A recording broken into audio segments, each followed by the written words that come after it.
Who is the most underrated actor of all time? It's Dolph Lundgren. Correct. Why? Well, because of his spiky hair, and his ice-cold demeanor, and his big muscles. Absolutely. I must break you.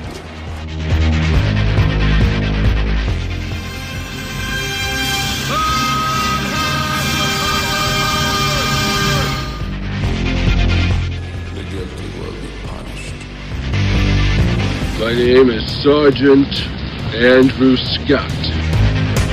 Come on, guys, don't do this. If I don't get breakfast, I get real grumpy. I don't think you like me grumpy.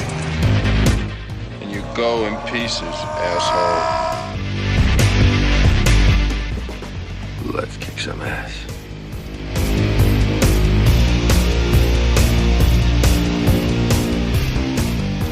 Hello and welcome back to I Must Break This Podcast, the fan podcast celebrating the cinematic career of action legend Dolph Lundgren. I'm your host Sean, and on today's special interview episode, I had the pleasure of speaking with renowned artist and production designer William Stout. But before we get to the conversation, I wanted to remind you all to please feel free to rate and review the show on iTunes, Stitcher, or wherever else you go to subscribe. We always appreciate the reviews, especially those 5-star reviews. Those always help. Also, speaking of subscribing, it is also my pleasure to announce that the show can now be found on an additional feed. This particular podcast is now a part of a network aptly named the Last of the Action Heroes Podcast Network. Consider it your one-stop shop for other like-minded shows that examine the careers and films of fellow action stars, such as Arnold Schwarzenegger, Sylvester Stallone, Bruce Willis, Steven Seagal, and there's even one for James Bond. So if you're already subscribing here, please continue to do so, but I encourage everyone to also consider checking out the other feed, where you can listen to this podcast as well as other similar shows. Also, I want to throw it out there regarding the Facebook page for the show, I Must Break This Podcast. Here you can stay up to date on the show, the career of Mr. Dolph Lundgren, and other news regarding action cinema in general. So if you're not already following the page, please feel free to like it, share it, and continue being a fan and helping spread the word. And the last thing I will throw out there before we get to the conversation, if you'd like to get in contact with me with ideas, suggestions, or thoughts on the show in general, you can take a look at the official webpage for the show, which is imustbreakthispodcast.wordpress.com. Now, on to today's conversation. Recently, I had the immense privilege and honor of speaking with visionary artist William Stout. Stout is a legend in the business, with an artistic resume that spans the realms of dinosaurs, comic books, movie posters, album covers, realistic murals, and film design. In terms of film, Stout has had a hand in the production design of quite a few films, yet one that has stood the test of time, as well as for me in particular, is 1987's Masters of the Universe.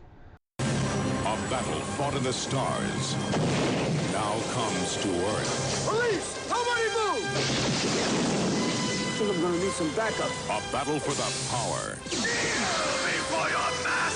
to be masters of the universe. Dolph Lundgren is He-Man. Frank Langella is Skeletor. Let this be our final battle! Masters of the Universe, rated PG. William Stout was brought on board the film to design the movie's sets and colorful costumes. Now, I've gotten to speak with quite a few individuals who've worked on this classic film, yet William Stout and his contributions to the movie really resonate with me, mainly due to the fact that Stout actually conceptualized the characters' designs, especially the look of Dolph Lundgren's He-Man. Stout also designed the iconic throne room that sits at center stage of the film, where villainous Skeletor commands most of the film's action. In this conversation, Stout and I chat his illustration background, his love of drawing dinosaurs, and conceptualizing and then bringing to life his designs for Masters of the Universe. As always, it was the ultimate pleasure chatting with Stout. One thing that was very evident in speaking with him is how he's still very much a great big kid at heart, and he's living the dream of so many. He gets to draw dinosaurs, monsters, and barbarians for a living. Lastly, after the conversation, I will be closing out the episode with a sampling of Bill Conti's classic theme to the Masters of the Universe movie. Surprisingly, considering the number of times we've talked about this film in previous episodes, I shamelessly have yet to play the film's theme music. So now seemed better than ever. In any case, without further ado, here is my conversation with the great William Stout on I Must Break This Podcast. Well, yeah, thank you again for taking the opportunity. I'm a huge fan of your work, and especially of Masters of the Universe, which you and I have spoken about a couple times. So yeah, thank you for the opportunity here. Oh, you're welcome. I'm happy to do it. That was a wonderful experience making that film. Well, and before we get to Masters of the Universe, I want to ask you, because you just came back from, and actually not just, but you came back from Wonderfest a few weeks ago. Is that right?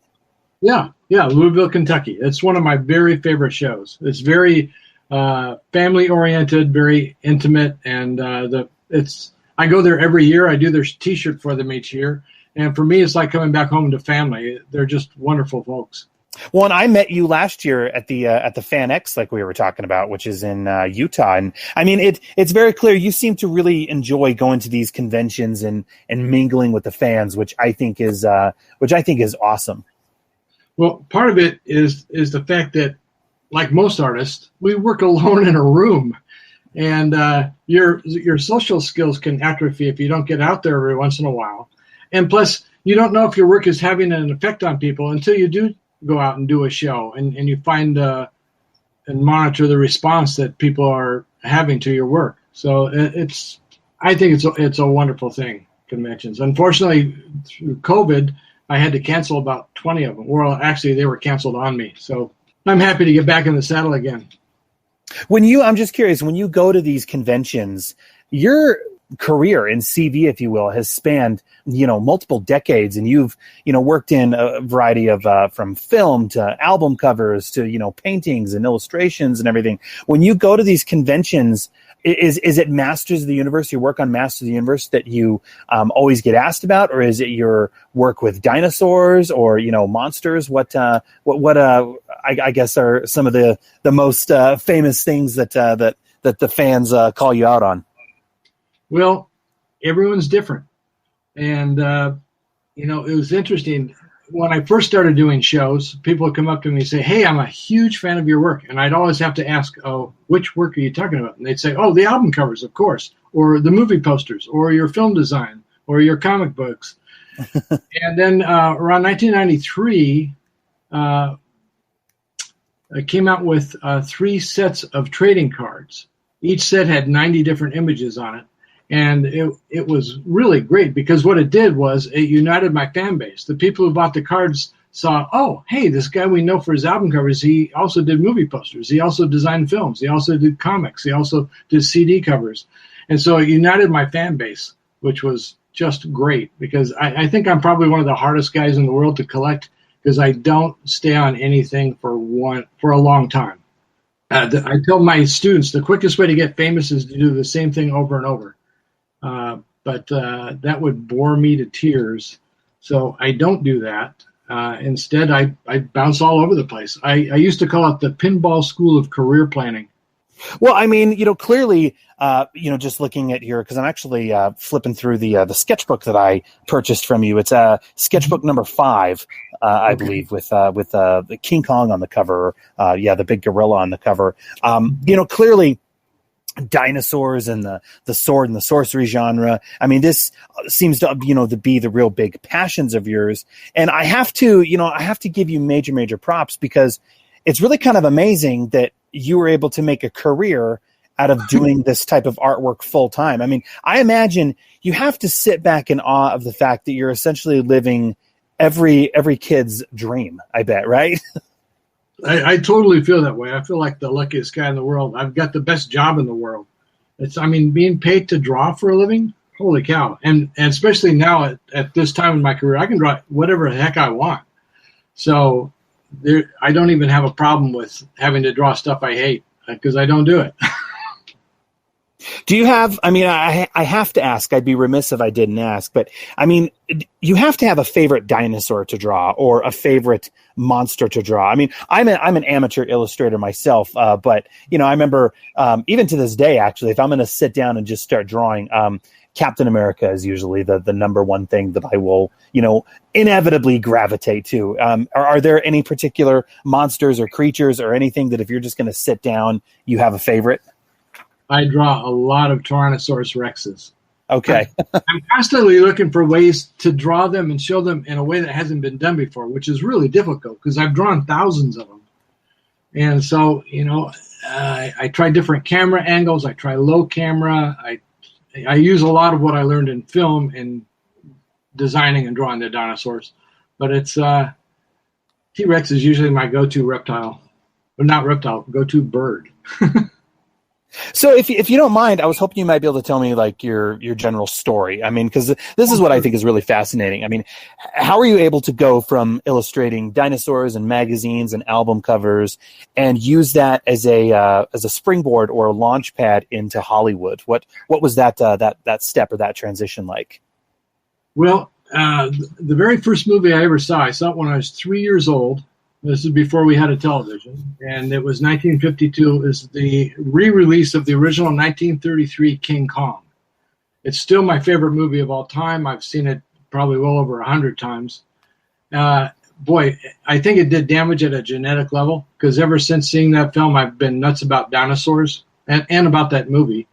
Shortly after that, I saw the Rite of Spring sequence from Fantasia, and that was huge in my life.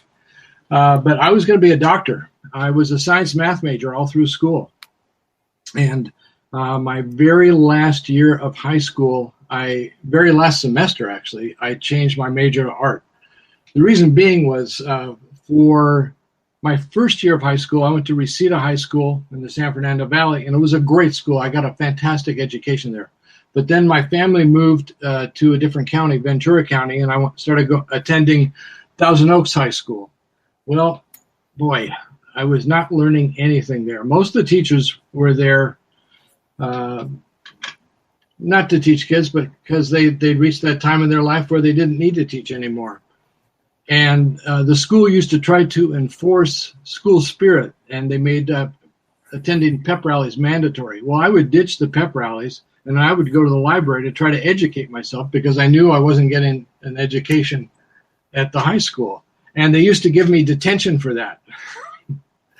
So I was thinking, when I graduate, I'm going to be 2 years behind everyone else in medical school.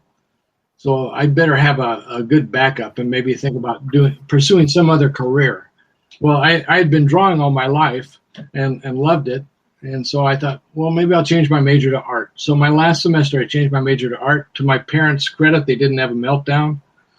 And because my family was so poor, I mean, we were really dirt poor.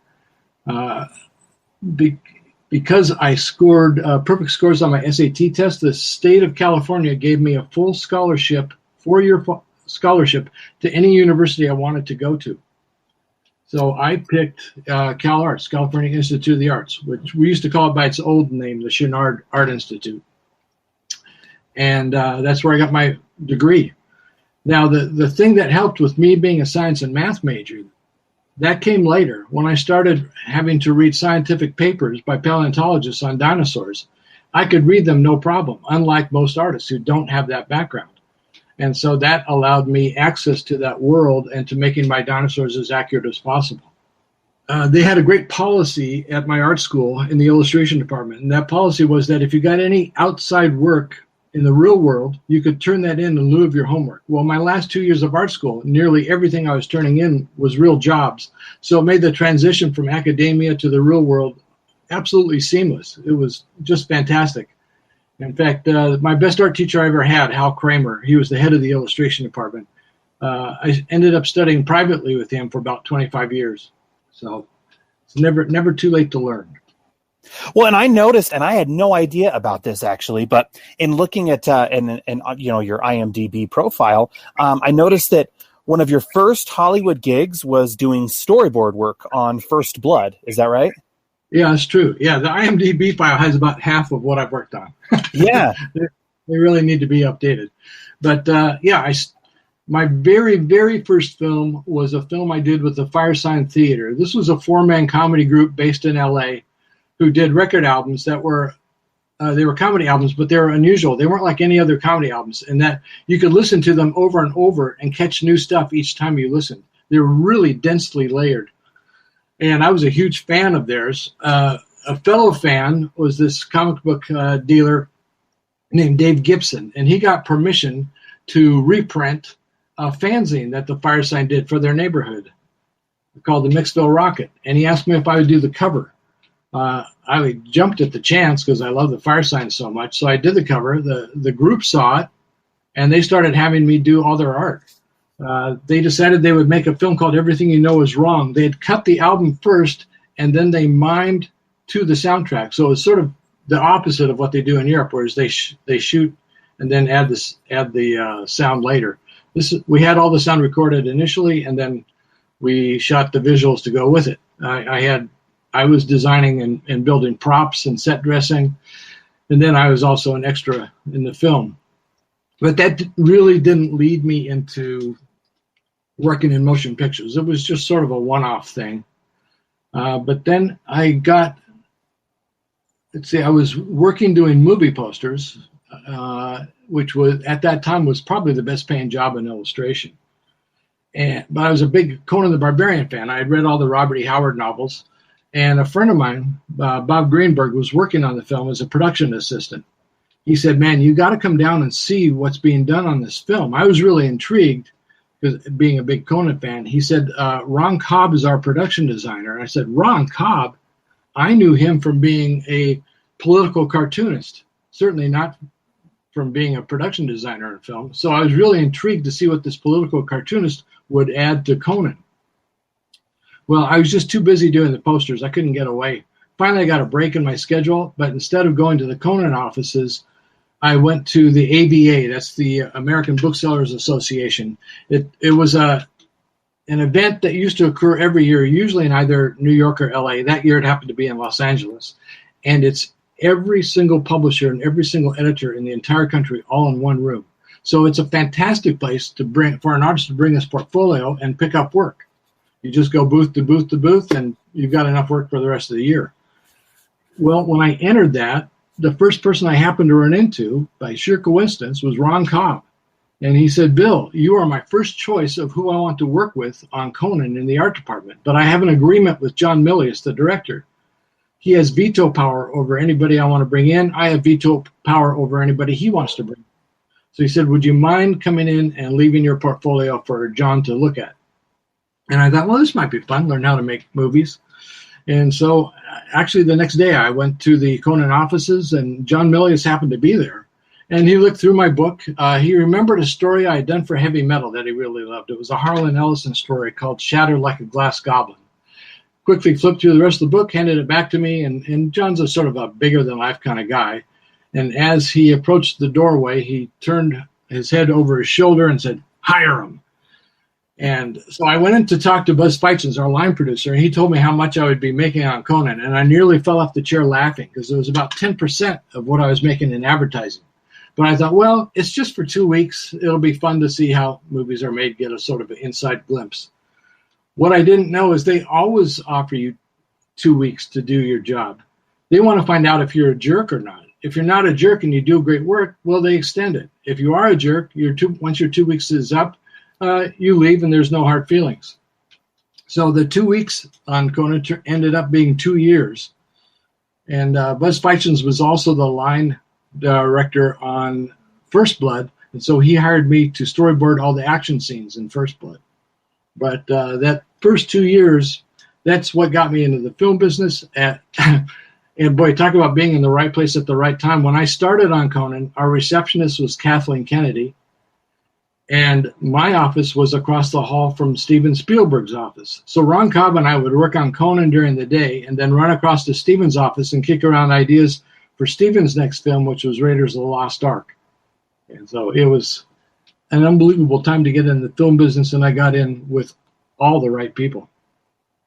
Well, I will say right now with regard to the art of movie posters, I mean, I miss these days wholeheartedly, and it's really kind of amazing because you look at the work that you did back in the 70s and the 80s, as well as Drew Struzan, and I feel like movie poster art it's really kind of, I mean, you still see it with certain films, but for the most part, most posters nowadays, I guess it's so much easier to just Photoshop some various floating heads and things of that nature onto a poster. But yeah, the art of the movie poster that we saw back in the 70s and the 80s, I mean, I can still picture, like you said, Conan the Barbarian and the artwork for First Blood. I mean, those were all such beautiful, iconic images that sadly we don't see as much anymore.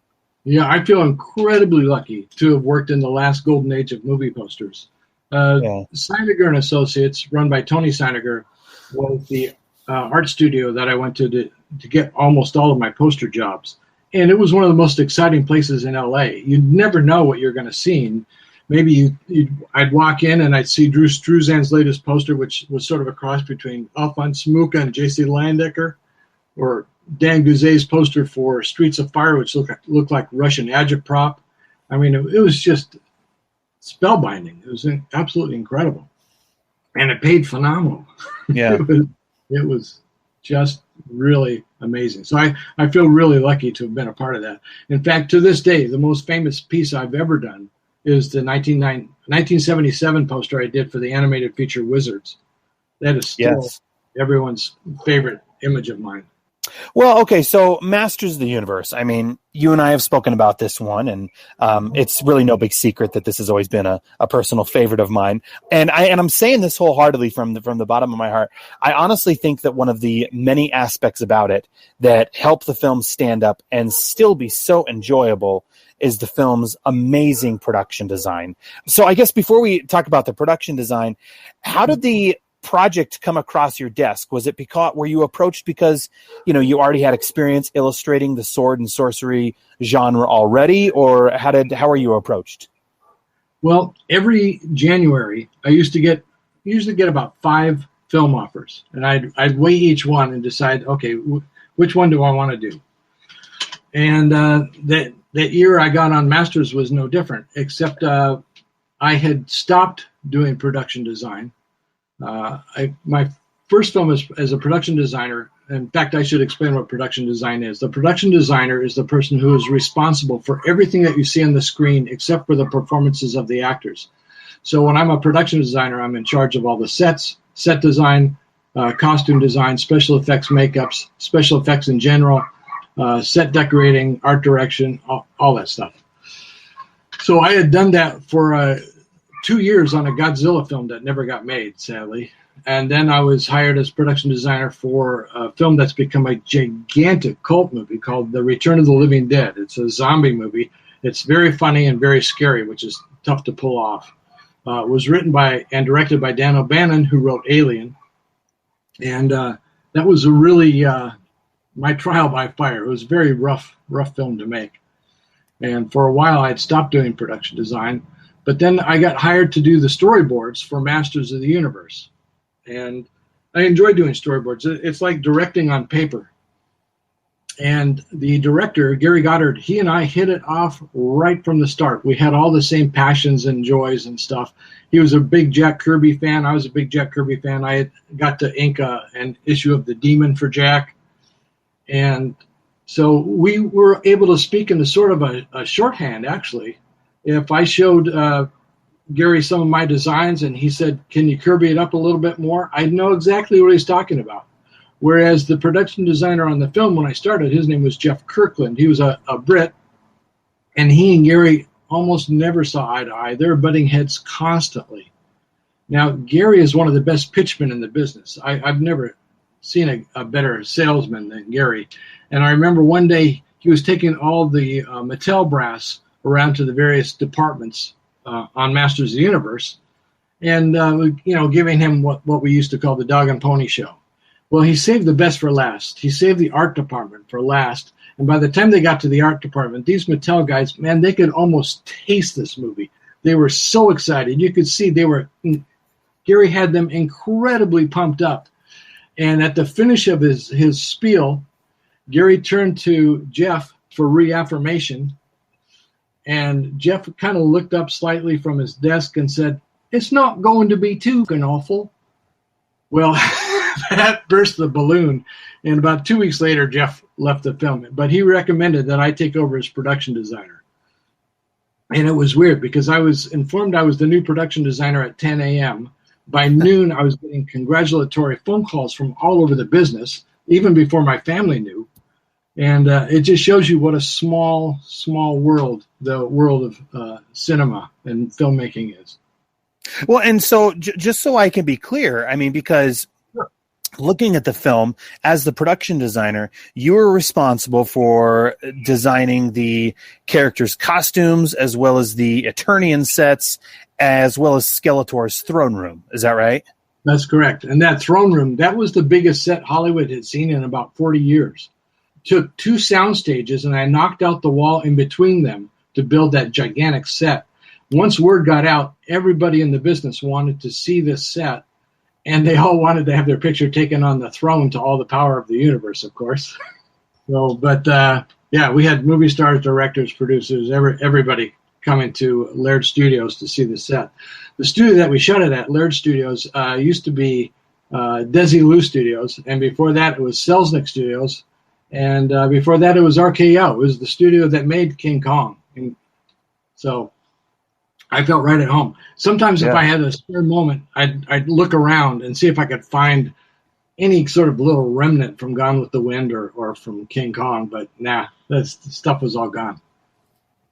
Well, that's one thing, about the film. I mean, kind of like you said with King Kong. I mean, I'll admit, and I'm grown now and everything with children of my own, but Masters of the Universe, man, this is a film that was played constantly when I was a little kid. I've since, shown it to my children as well. So I would say I've probably seen this film about 100 times myself as well. But the interesting thing about it, and I have to give you and everyone on set major props in conceptualizing this, because okay, look, you have this you have the world of Eternia that you're trying to establish, but obviously you're also working with the canon guys, and so you have a budget that you're you could say fairly limited with. And so what you guys decided to do, and I have to admit I never really noticed this as a kid, but as an adult as I watch it, it's really ingenious in a way. So every time the film is in Eternia, or anytime the characters go back to Eternia, ostensibly they're in Skeletor's throne room. And obviously that was a conscious decision on your behalf, I imagine, to where you guys said, okay, look, if we don't have the budget to pull off Eternia, then we're going to throw everything we have at this throne room and make it look as magnificent as possible. Yeah, that's pretty much right. I had help with that from a very, very dear friend of mine. His name is Jean Giraud. The public usually knows him as Mobius. Mobius happened to be working in Santa Monica at the time, and so I called him in, and I said, hey, let's collaborate on redesigning He-Man. Let's collaborate on designing this throne room. And we put our heads together and came up with what you saw. Well, and I imagine that this had to be an exciting opportunity, but also a little intimidating, okay? I mean, how do you go about in translating this toy line and cartoon onto the big screen and still have it play to a variety of audiences? And you know what I mean? Like, look, for example, looking at the characters' costumes, for example. What was your approach in designing these costumes and bringing what was once, these 6-inch pieces of plastic that would, be on an animated, on the cartoon, on the TV, to the big screen to where it's still going to be believable? Well, we knew we weren't going to do interchangeable torsos and legs the way the toys had. That the public would be so bored so fast. They really had to be, each character had to be distinctive. And I approach costume design, also set design, from the point of view of that's used by a lot of actors, which is for each character, I will write a biography, a little mini history of who they are, where they came from, why they're this way, what their personality is like, what their culture is. And so that helps to inform me and make things more real. I figure I can't expect the audience to believe what's on the screen unless I believe in it. So I have to convince myself that all this stuff is real. Now, as far as Eternia goes, in the original script, about a third of the film took place in Eternia, but there was no way that Canon could afford that. That's why most of it takes place on Earth, on modern Earth.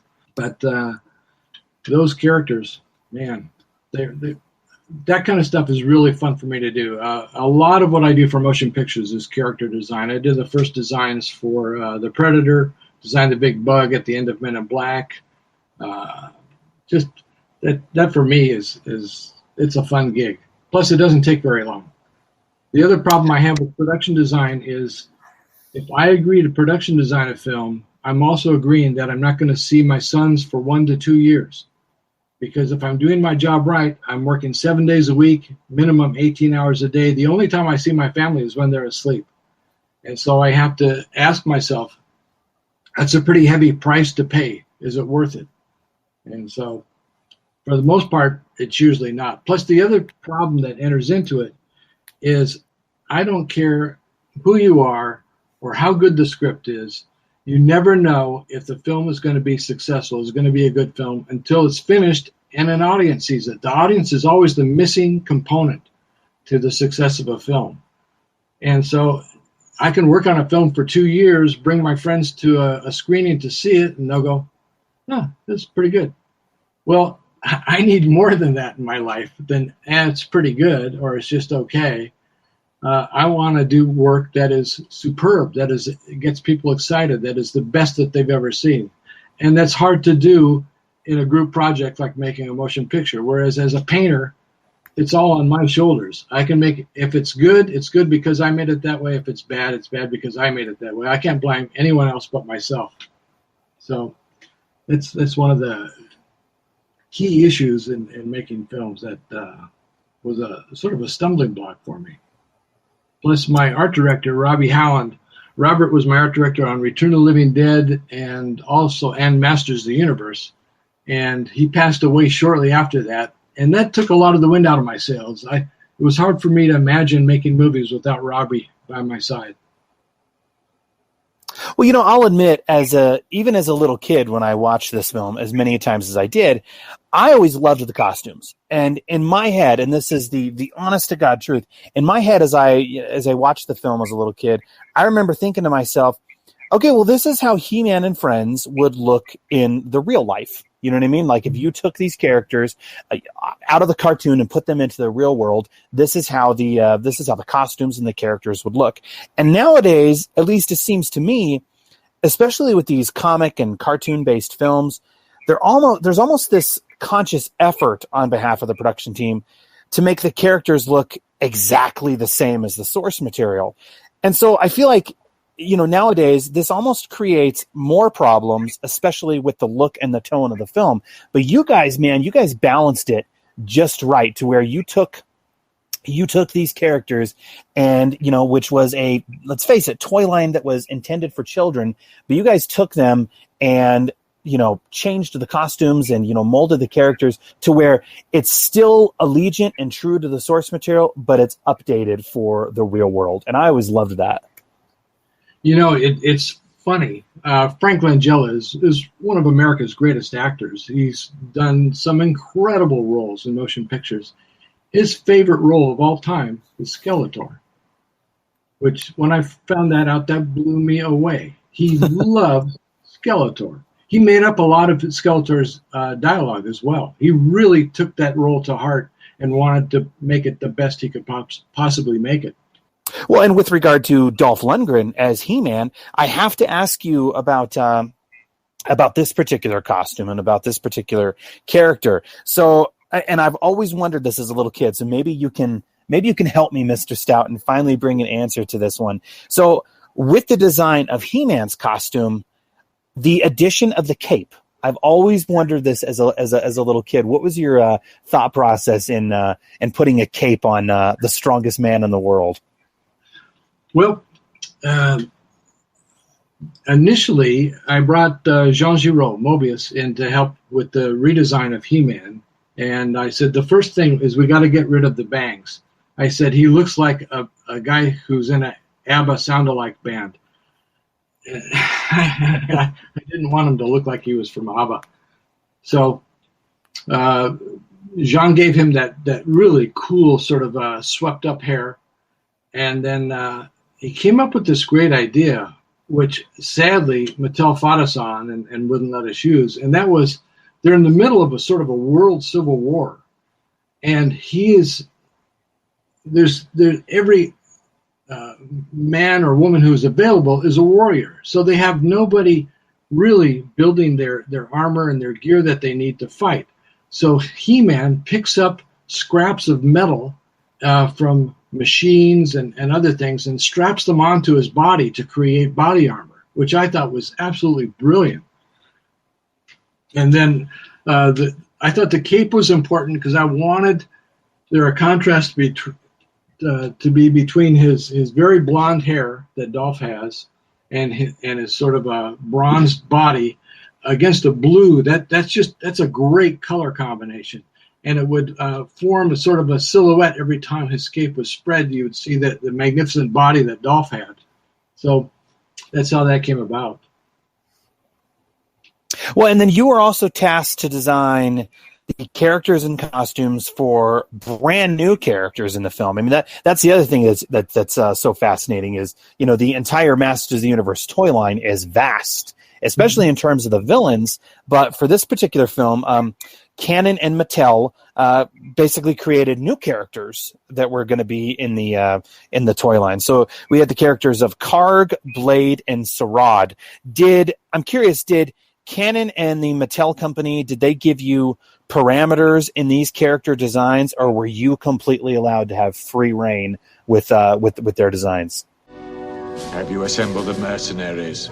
Here and awaiting your command. I have selected your finest warriors. Blade. Storied. The Beastman. And Karg.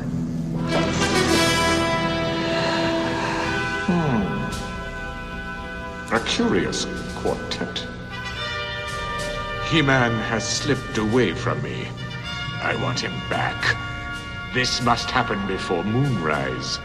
Now, you are to go through to this world where they are hiding. Find the key. Do as you wish with the others, but bring He-Man back alive. You do understand? Yes. Good. I just came up with those three characters on my own. I think they had names in the script, but that was it. So Storied, I figured, well, obviously Saurian means lizard-like, so I'm going to make him reptilian. Blade, this guy's obviously a whiz with swords and knives. And and Karg. Karg, the name didn't really suggest anything, but I said we got all these huge guys like Beastman and let's make Karg a little guy, because each of those villains is a representative from their own world, from their own nation. For instance, the Beastman, if you look at his pants, there are handprints all over his pants. So before Beastman left his people to go fight with Skeletor, his greatest warriors put paint on their hands and touched his pants, giving him their power. So that's an example of creating a little mini biography or history that the public's never going to see that or hear about that. But it makes that character real for me and hopefully real for the audience as well. Well, Mr. Stout, you have given me a reason to go back and watch this film for number 101, actually, so I can check that out. I had no idea. Well, I'm curious, were there any designs of yours that didn't make it in the film or that were modified extensively? Like, for example, there's the characters of Trapjaw and Ram Man and Many Faces. Did you conceptualize any other characters or any vehicles or anything like that unfortunately didn't make it to screen? I did loads of them. There's a German Masters of the Universe fan magazine that's beautiful. It's full color on glossy paper. It's gorgeous. And they contacted me recently, and I did a long interview, and they said, can we run some of your art, with the interview? I said, sure. How much do you want? And they said, we'll take as much as you can give us. Well, the magazine, because of that, turned into a book And I've got over 130 of my designs in that book. It's amazing. It's all full color. I think the book itself is about 300 or 400 pages. And you can see all the rejected designs of all the different creatures that I had done. Now, for the most part, we kept He-Man, Tila, Man-at-Arms, Skeletor, and Beastman. But Mattel wanted new toys for their next year's toy line, and that's where I came in and designed Gwildor and Blade and Karg and Sorod. So, and I also redesigned Evil Lyn. I saw Evil Lyn as being like the woman in Billy Wilder's Sunset Boulevard, the former silent star who is living in the past. And boy, the actress we got, Meg Foster, she was fantastic as Evil Lyn. She's got the most amazing eyes too. They look like chips of ice, little black dots in them. She was incredible, absolutely incredible. Yeah. Well, I know that the film was not a massive hit upon its release in 1987, but here you are. I mean, let's face it, we're still talking about this movie 34 years later. I mean, it has to feel pretty rewarding knowing that this film turned out to be a success in a sense all this time later, right? Well, it was really weird. I followed the film's box office intently. The film got released, and it had a really good weekend, the first weekend. Now, typically, motion pictures, the attendance drops off dramatically after that for the second weekend, usually by at least a half. And so when I checked the second weekend grosses, it's like, wait a minute, it made more money the second weekend? This is unheard of. And then I checked the third weekend, and it was making even more. I said, oh my God, this film's got legs. This is going to be a massive, massive hit. And then Canon pulled it from the theaters. What I didn't know was Canon was going bankrupt at the time. They could no longer afford to advertise the film. So had it stayed in the theaters, it would have been a huge box office hit. Now, because the production had gone so over budget and over schedule, except for my department, Canon denied us what is usually happens when the film is completed, which is a cast and crew screening. They wouldn't let us have one. So I paid for all the art department to come see it in the theater that it was showing at. And my first reaction was, hey, we got a beginning, a middle, and an end. That's fantastic, because I wasn't sure we were going to have that. And then I kind of forgot about the film for quite a while. I got contacted by the American Cinematheque, which is a very prestigious film studies organization. And they said, we're going to have a screening of Masters of the Universe at the Egyptian Theater, and we would love to have you attend and do a question and answer for the film. And I said, sounds great. And it'll be interesting to see what it's like with an audience, many decades later. And so I think we did the Q&A first. It was me and Chelsea Field, who played Tila. We answered a whole lot of questions about the making of the film, and then they showed the film. And boy, I tell you, I felt so great about the response that film audience had. For one, the attendance, the tickets sold out in about 2 minutes. And so it was a packed house, and they cheered at all the right places. They laughed at all the right places. And when Dolph or He-Man at the end of the film says, I have the power, I thought the roof was going to come off that theater. The place just exploded. It was unbelievable. So I tell you, few things are more gratifying than to see an audience response like that to one of your motion pictures. And the film still holds up. I'm sorry, I'm going to say that. I think the film still holds up and is still, first of all, we can say I think it's probably the best looking Canon film that Canon ever did. I think it's one of the ones that if you compare it with so many of the other films that they did, I think it's the one that looks the most polished, but it is still a film that I can sit back and watch with my little boy and have an amazing time with. I love it. And I think I always will. And perhaps you could say it's nostalgia. I don't know, but it still holds up. It's so gratifying to hear you say that, Sean. I really appreciate it. And I think it's great that you showed it, to your little guy.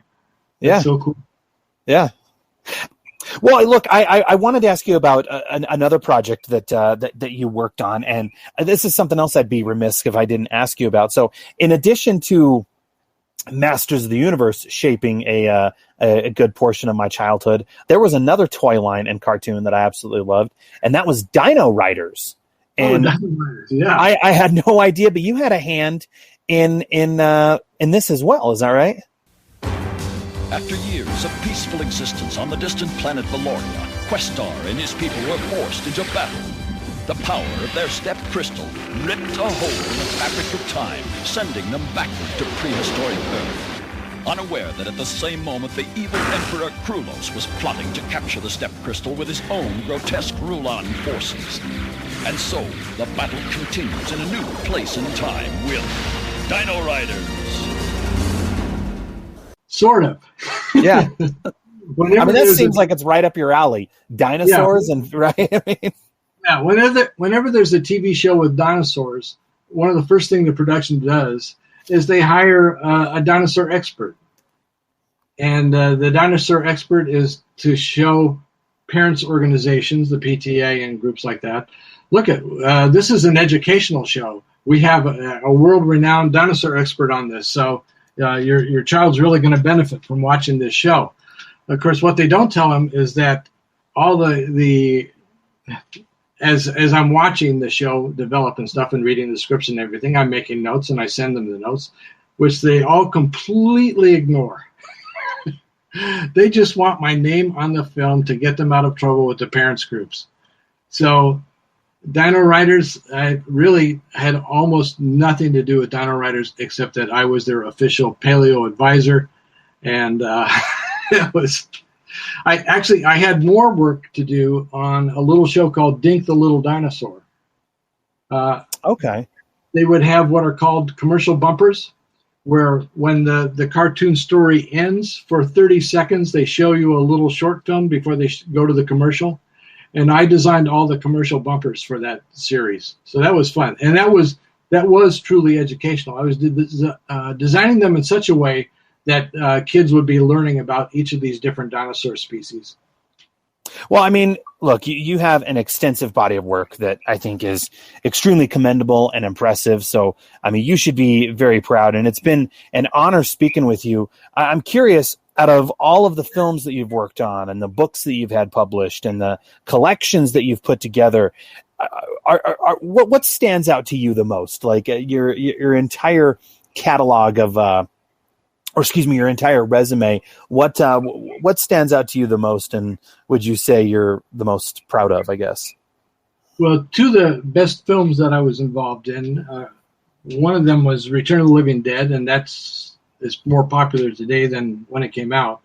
And the other one's Pan's Labyrinth. I felt so lucky to be able to work with Guillermo del Toro on Pan's Labyrinth. My favorite work of everything that I do is creating accurate reconstructions of prehistoric life as murals for natural history museums. My first two murals are at the Houston Museum of Natural Science in Texas. I did 3 for Walt Disney's Animal Kingdom in Orlando. I did 12 for the San Diego Natural History Museum, and 2 more for the San Diego Zoo, which is right next door. That work gives me so much satisfaction. For one, it's huge, it's large stuff. So I'm not just using my wrist, I'm using my whole arm to paint these paintings. And I don't do them digitally. They're oil paintings on canvas. I don't like digital art all that much. It seems like a lazy way to do murals. And but also, the murals themselves are going to be a huge part of my artistic legacy. I know when I go to New York or Chicago, the first place I go is the Natural History Museum to see the murals by Charles R. Knight. He was the guy who visually defined dinosaurs for the rest of the world. It was his dinosaurs that were used for King Kong, his dinosaurs that were used for Disney's Rite of Spring. Phenomenal artist. So whenever I go to New York or Chicago, I make a beeline to see those murals. And I'm hoping that the public, members of the public, will have the same feeling about my murals. Once my murals at the San Diego Natural History Museum were finished, my paleontological advisor used to sit sort of discreetly out of view of people and watch the way the public interacted with the murals. And she was watching this one little old lady who was looking at this big mural I'd done of a mammoth. And she got a little closer and looked at it, and got a little closer and looked at it, until finally she was just a few inches away from the mural, from the surface of the painting, and she shrieked and jumped back and said, "Oh my God, it's a real painting!" So that was really gratifying, because for the most part, if you see murals now, they're not real paintings. They're produced digitally, and then they're printed on paper and just put on the wall. Whereas my murals, I take great pride in the fact that they're actual oil paintings on canvas. Well, is there anything else that you're currently working on, or better yet, where else will you be popping up so that fans can connect with you and chat with you? My other big passion is comic books. I love comic books. I haven't figured out a way to make them pay, but that doesn't stop me from doing covers and stories. And so my favorite publisher, John Flesky's, he is in the process of putting together a 3-volume box set on all my comics work. Each book will be about 350 pages, and I'm one of those guys that saves everything. So I was going through flat files I hadn't gone through in decades and finding all kinds of stuff I'd forgotten I had. I even found the original roughs I did for the Wizards poster. So this is going to be a beautiful 3-volume box set of all my comics work. It'll include all the stuff I did for Sockletoons and cartoons, the work I did on Russ Manning's Tarzan of the Apes strips, the other comic book stories I've done. And so I'm really excited about that. We're just finishing up Volume 1 now. The other thing is that beautiful Masters of the Universe book. I picked up a whole bunch of those from Germany, which is where they came from, and sell those on my website. I think so far the reaction has been fantastic. People were amazed that I produced so much work in such a short amount of time. And it's just, the whole book is beautifully done. And then my most requested book is a book on all my music-related art. In the mid-1970s, I did 45 bootleg record album covers. That was a time period when you could bring a Sony tape recorder to a concert and tape the whole show. Or you could get as close as you wanted to take photographs of the pop stars. That obviously doesn't happen anymore now. But back then, people would record concerts, and then they'd have 100 or 200 albums pressed up on vinyl, and they'd sell them on the streets of Hollywood. And so I was really enthusiastic about bootleg record albums. I had just seen a great Led Zeppelin concert. I saw about 5 or 6 people taping it, so I knew there was going to be a bootleg of that show coming out. And about 2 weeks later, it was there in the bins at my favorite record shop in Hollywood. And I looked at it and I said, "Oh man, the band deserves better than this. This cover's horrible." And a guy tapped me on the shoulder. He said, "You want to do bootleg record album covers?" I go, "Yeah." He says, "Okay, meet me at Selma in Las Palmas, 8 o'clock Friday. Be alone." So that's a real seedy part of Hollywood. But I showed up at 8 o'clock at night, and this sedan with smoked windows pulled up in front of me, and the passenger window opened a crack, and a piece of paper came out. I grabbed the paper. It said Rolling Stones Winter Tour, and then there was a whole list of songs. The voice inside said, "See you in 2 weeks. Same time, same place. Be alone." And so I did my first bootleg record album covers for the Rolling Stones. I call it All Meat Music. And 2 weeks later, I'm at that spot. The car drives up. The window comes down a little bit. And I push the art in like I'm mailing a letter in a mailbox. And in response, a $50 bill came out. So eventually the bootleggers got so that they could trust me and I wouldn't turn them into the FBI. And I had a blast doing covers for the Rolling Stones, The Who, the Yardbirds, Santana, the Beatles. It was really great. That's what I'm known for in the United Kingdom. They don't know my dinosaur stuff. They don't know any of that other stuff, but they know all of those covers that I did. And that's why a book on all my music-related art is my most requested book. Well, I know that the German Masters of the Universe book, I have seen that, and I've been meaning to pick up a copy because, what I've seen of it online, I mean, it just looks absolutely beautiful. So that is something that I do need to pick up and add to my collection. Yeah, if you buy it from me, I include a translation of the interview that I did with the magazine. Oh, cool. Unless you read German. Yeah, good to know. Yeah. Well, thank you so much. I mean, this has been an absolute pleasure. I mean, as an amateur illustrator myself, as well as I'm, just a fan or a big kid at heart, it truly has been an honor chatting with you. Thank you so much for your time, and I hope to see you again at a convention here soon. Now that those are back up and running. I hope so too, and I hope we all stay kids at heart. I think it's really important to never forget where you came from and what excited you as a child.